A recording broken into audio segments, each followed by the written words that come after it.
Hey everyone, so Jeff Sessions is in the news again for wanting to increase the federal government's use of civil asset forfeiture.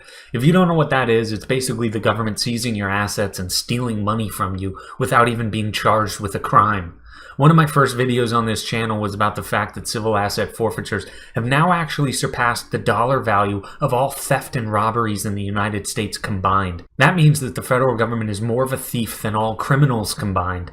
It's an absolutely disgusting practice that is carried out by federal government thugs. Jeff's clearly shown himself to not be a man of any moral convictions or political philosophy. What type of political philosophy worth its salt would advocate the theft of property from people who haven't even been charged with a crime? How much misplaced trust do people have in the US government that they're comfortable with the feds having so much power that they're allowed to simply steal from citizens? As I said before, these people are thugs, plain and simple.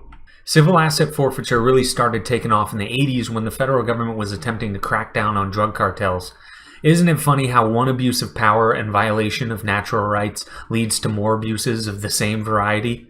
Here's the story in simple terms. The government steals from people in an attempt to stop them from doing something that harms no one but themselves, and 30 years later, the federal government is now using that same immoral power to simply rob from people because they're believed to maybe, perhaps, possibly have committed a crime.